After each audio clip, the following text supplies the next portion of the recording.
আসসালামু আলাইকুম, সবাই কেমন আছেন? আজকে আপনাদের জন্য নিয়ে আসলাম খুব মজাদার এই শীতকালীন একটা সবজির রেসিপি। সেটা হচ্ছে লাউ দিয়ে চিংড়ি মাছ রান্না।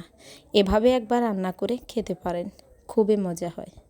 তো প্রথমে আমি রান্না শুরুর জন্য প্রথম দিয়ে দিলাম পেঁয়াজ কুচি, তারপরে দিয়ে দিলাম চিংড়ি মাছ।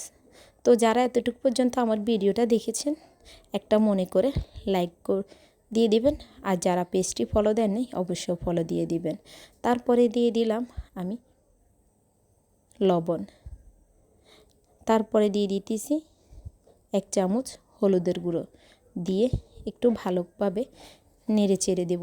চিংড়ি মাছগুলো যখন একটু ভাজা ভাজা হয়ে যাবে, পেঁয়াজ যখন একটু ভাজা ভাজা হয়ে যাবে, তারপরে দিয়ে দিব বাকি উপকরণ। আসলে দেখতে সুন্দর হলে খেতেও ভালো লাগে, তাই আমি আমার লাউকে একটু কালারফুল করার জন্য একটু মরিচের গুঁড়ো দিয়ে থাকি। এখানে আমি 1 চা চামচ মরিচের গুঁড়ো দিয়ে দিলাম, আর দিয়ে দিলাম 2 চামচ রসুন, আর দিয়ে দিলাম 1 চামচ জিরের গুঁড়ো, দিয়ে এখন ভালোভাবে একটু নেড়ে চেড়ে দিয়ে দিব। আসলে এভাবে একবার রান্না করে অবশ্যই ট্রাই করবেন। আসলে লাউটা রান্না এত মজাদার হয়েছে যা বলার বাহিরে। তারপরে দিয়ে দিলাম একটু পানি, দিয়ে ভালো করে একটু কষিয়ে নেব।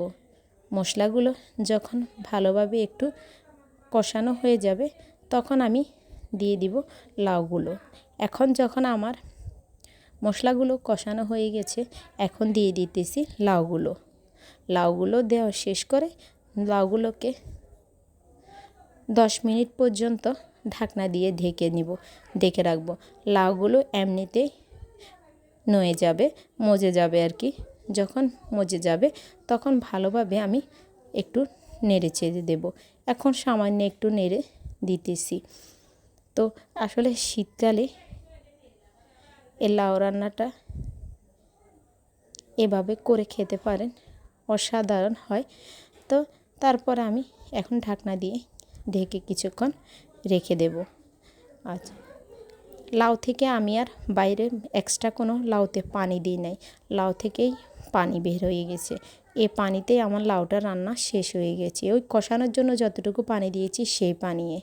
এখন আমার রান্নাটা যখন সম্পূর্ণ হয়ে গেছে, এখন আমি 5-6টা কাঁচামরিচ লাউর উপরে দিয়ে দিয়েছি, আর দিয়ে দিতেছি ধনিয়া পাতা। তো আজকের ভিডিওটা এতটুকু পর্যন্ত। সবাই ভালো থাকবেন, সুস্থ থাকবেন, সবার জন্য রইল শুভকামনা।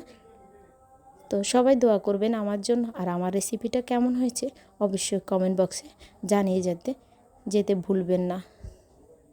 তো সবাই ভালো থাকবেন। আল্লাহ হাফেজ।